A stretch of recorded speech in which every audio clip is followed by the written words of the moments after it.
Check it, don't today disrespect it. This is Randy Valentine, the captain of the Evolution, representing to the fullest, always 365 days of love. And right now, I want to tell you about my latest project, which is the new narrative. Check it. Music for me is one of the best ways for me to communicate with before anybody else, with even myself, to be able to even express to myself what I am going through. You know, I can listen back to some of my oldest songs and say, oh yeah, I was there. And songs are like, you know, like time capsules. So I time travel with music. So I like sharing my experiences, knowing that I document this, saying 50 years from now, I can come back into this time to remind myself that this is an actual fact, and this honest to myself, especially when an honest person is being honest with their experiences. The intro was the last thing I recorded for the project. And normally the intro should be the first, because I like doing the harmony styled intros, you know. One of my favorite songs is the South African national anthem. I still don't know the words, you know, I still don't know the words, but the feel. So minus how it sounds, how it feels. And I was always able to feel something or gravitate towards these harmonies, you know. So I keep that in my sound, knowing that I could probably convey how I feel to somebody else who probably doesn't even speak my language, you know. So I came from Ghana, and that's where I got the whole concept, the concept of the new narrative even solidify itself. Saying I went to Ghana, and I have friends, or even before I got there, they were telling me that I need to go to the place where they had the slaves are going for the doors of no return, and this is where I need to go in Ghana. And I'm saying, yeah, but now you're sounding just like what I heard in the book. I'm sure there's everything else in Ghana that I'm yet to hear, the rest of the story. And I wanted to go there. So I booked my ticket just to go there to go speak to, but come on, man, the average person, real people, want people to have eye-to-eye contact and taste some food and, you know, and feel that. And also know that that's also a part of the story. And that's a part of the story that's not in most of the songs, you know. So when it comes to me looking for the greatest of myself, I don't want to hear the worst of myself. Happiness Station is music for me. I don't even know if to tell you that now. I don't even know how to say how music for me is. It's life. From my father, from watching my father. And I always mention my father, from my father to my mother. This morning my mother was singing in the house. You know, she was singing Christmas carols. I'm not really into the Christmas carols, but she was singing Christmas carols. And my father had the same thing. My sister, she's in a choir. My little brother DJ. My older brother was a DJ. Came here into England, I met uncles who were into DJing. In Jamaica, my cousins are DJ, same way. You know, it's always been music. Music drives my family. Music drives my community. Music drives the country. Music drives people, you know. It moves people. So when I was going through the TROOTS, different, let's say, countries and places, and different conversations, and meeting different people, music was one of the things that kind of kept me sane and kept me in check. I feel like sometimes when I listen to a song, I can sit down and reason with Sam Cooke. I always mention him, is in conversation. No, if I'm writing because I want to affect somebody 50 years from now, I listen to music like that. Same way I write it. So I listen to music knowing that a man was writing it for someone to hear it. And then I'm there listening to it and listening to what the person will be trying to say to try and move me and drive me. A song like Bobby Melody, Joy in the Morning, always playing it. Big up Straight Sound from Switzerland, Medi, who played me that song for the first time. But everywhere I go after that, Jah bring I joy in the morning. So I could never get into a space where I forget, because I have these chants to remind me, and I keep them, you know, I keep them close. So I just, if forever I could, let's say I'm outside and I could find the next thing to worry about, which would probably be the normal routine for everybody to wake up at 6 o'clock in the morning, sign into the news, and what's wrong with the world is your narrative to carry. Or you come back at 12 o'clock, you pick up some more. You come back at 8 o'clock, you pick up some more. So you're guaranteed to get some bad vibes, some frequencies to tune in to say, this is what's happening. But then I have songs. Put my headphones on, and Happiness Station, we're gone. Vigilant, no. Okay, now, to be able to, it's a practice. It's a practice. What I now know to know is an everyday practice. It's not a time off thing. Life, you know, you don't take days off in life, you know. So it's a mindset that I feel like I had to carry in order to be able to bring whatever vision I could envision to life. You know, I'm out there enough, and because I said like it's a personal conquest. I could end up in the spaces where, due to the mindset I'm carrying, I feel like the world is against me, or anything is against me, and this is what the world is. And when you move with conviction, and you're sure, and you're vigilant, anybody can be against you. You're good, because you're strong. So it's not even about worrying about what the next person is carrying. It's always about putting focus on the fact that you're strong. And you stay there. Yeah, man. And you walk like that. And let what is to come, come. You know, man. Let it rain. Let the snow come. It's snowing outside right now. Let it be cold. Whatever it is, you know, we don't approach life with fear. We don't approach life with doubt. Yeah, man. Move with conviction. Vigilant. Yeah. Was there a particular reason why vigilant was after Happiness Station? That in that order, the particular reason why? Because I take my headphones off after Happiness Station. Because in the intro I said this is what happens inside my headphones, and then after the song done, I take my headphones off, and then I'm looking at what I go on in the world, and it's real. You can't be acting as if you also want to live in an elusive mind state to pretend as if it's not real, as if it's not happening. So it's being aware and being present of all these facts and being vigilant in the midst of it. Stand firm. Don't you get misled. I am a soldier. You know what I mean? Spiritually, the world is being revolutionized. X generation, your man, them youth are wise. Enough people try to monopolize and monetize the energies, and you're not going to see it if you're not a wise one in this battlefield. You know, for me, it's good to know YAYA, YAYA. It's good to know the friends that I know.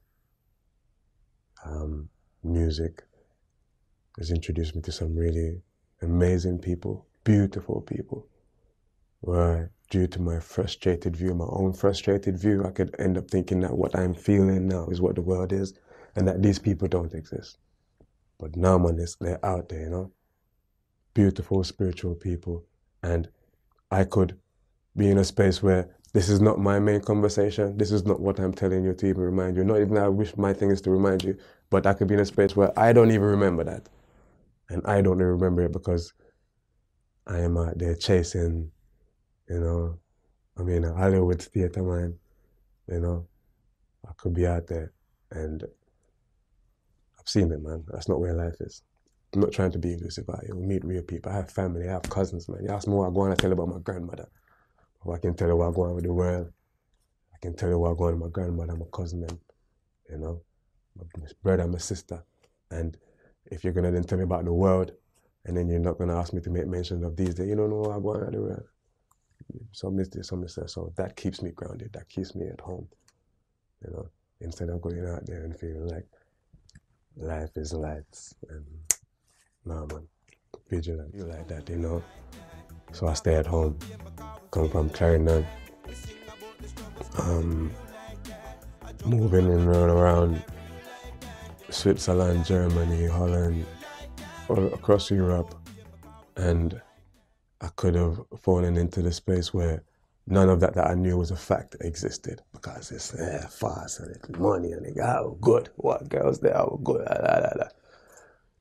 But no, it really like that. We talk about pain because we feel like that. Sing about the struggles, you know, the same struggles that I had to go through to be able to get to this point. The same struggles that my dad had to do to get to the point where he was able to do anything for me to be able to move. So we follow the ripple effects and know that it's been ongoing, and knowing that this is from, it's like me, this is what came from the work, the efforts. I know even that this is what it is, but the mere fact that I'm able to even converse with anyone, that's what came through the efforts of people who were pushing before us, you know. So we don't forget that, and we keep them in mind. and use that to fuel our steps to keep on going forward. So yeah, man, no elusive living. It really like that. Natty Escape, big up Ivir. King Ivir was the one that wanted to call it Natty Escape originally. He even wanted to call the whole project Natty Escape, you know? So he wanted to call it that. But I found a new narrative in Ghana. But Natty Escape in the song Too Late. Them say you win some, you lose some. But try my best and still lose win some to Winston cause of income. And also want to bring the thing come, but another queen in my kingdom. This was also another true experience for me. I could probably also do another song that gave my side of the story where to show you that it's a two-way street when it comes to relationships too, you know? So it's not even a thing where I'm bashing women or knocking out on women. This was a true fact or something that I've also expressed in other songs like Poor Man's Loving or Gold Digger and them songs there. So it's true. It resonates with those who can find truth in it, and it's also true for me, you know. Love for me is patience. I mentioned that before. It is the patience that I myself didn't practice. And then I also felt as if at the time when I was ready, it wasn't being reciprocated. So it is something that is very, very necessary in order to, I don't know, have that balance. It's respect. It's respect for self. It's respect for chosen partner, chosen life partner, soul partner. And yeah, I feel like I learned about that balance from my parents. My parents are still together, you know, Gold Teeth and Jennifer, you know, Jennifer and Ronald, anything we want to call them, mommy or daddy. And I've seen the fights and I've also seen the build, you know, I've seen the growth, I've seen the process, I've seen my dad shout, I've seen my mother shout, I've seen the plate I see across the room, I've seen all of it, you know. But then I also saw the farming. I saw my dad waking up 6 o'clock in the morning and doesn't come back home until night. And I see by the time he come home, mommy have, not saying that a woman's place in the kitchen, but I don't want to go into them thing there, but mommy have everything covered and 10 men come from out of the bush and everybody ready for eat and we good and my brother's good and everybody good and the whole of we living in the one room and everything blessed, and we did that for how many years? And that was the norm. And to me, as a youth growing up, looking at it now, I can then analyze life and say, yo, it was hard. But as a youth, I didn't know none of that struggle because they made it work and we were cradled in that space, you know. So we knew love, and I saw the love that came from the union, you know, and the balance and what it can bring. So patience, yeah, man. Too late, patience, yeah. I was in the studio here, right here, as well as all the other tracks, but I was in a happy place. It's been a long time since I've been able to write a happy song. I said that to myself, like, yo, might not want to write anything because everything I'm saying I'm writing from a frustrated space. So I needed to travel some more, to go live a little bit more, have brighter, lighter experiences. And then I came back to London, yeah, and just in time. My tired heart only knew winter. I was just smiling through the storm. Thought I'd be lonely for the rest of my life. Then you came just in time. Me and my lioness. So the story continues. Yeah. Other things that led to the new narrative. The balance. The same thing I spoke about with my mom and my dad. You know. So if I learned that this is possible out of that, then this is what I want for myself. Me and my lioness.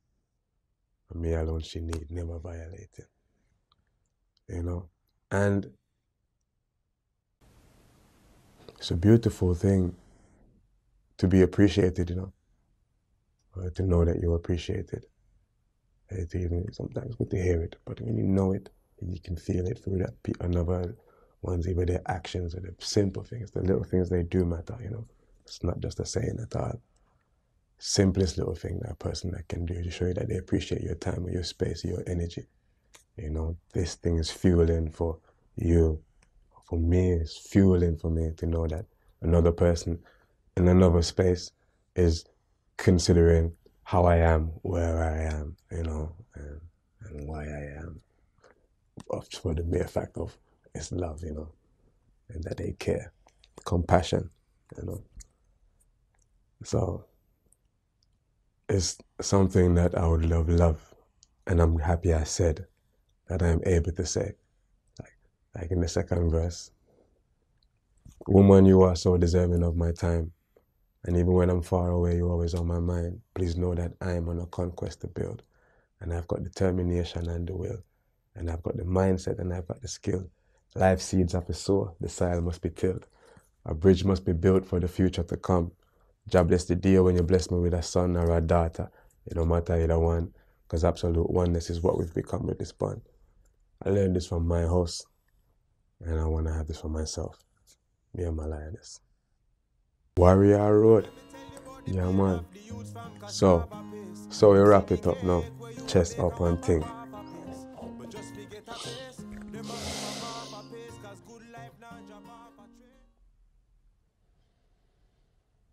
My first times when I was going through Europe, I was spiritually damaged, mentally, emotionally. I was getting punches left and right. And it was at a time when I felt most, let's say, out of place, inadequate, because it's like there was a big mirror being held up on my face for me to then take a look at myself to either see what I know or what I wish to know or what's happening, or from my view, from a view of like raw, real life, this real shit. You know, trying to wake up state, you know. Experiencing things like being stripped at the border, coming through Germany, going into Switzerland. And you have to strip naked and shake your balls and turn out your body and do it just because they ask you where you're coming from. And you say reggae festival, and all of a sudden your man say, oh, Bob Marley, come out of the car. And then,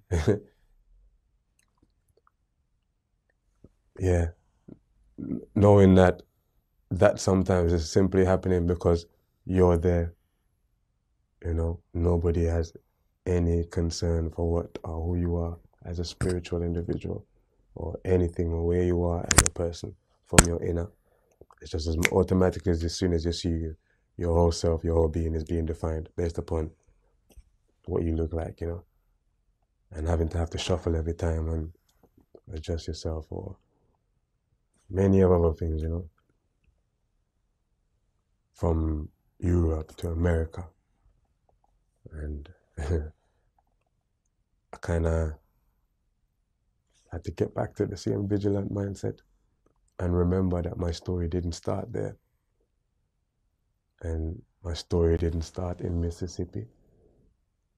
My story didn't start, not even here where I'm telling you now, or from, I don't know, even I couldn't tell you enough of my father's story to tell you how far back that's going, you know.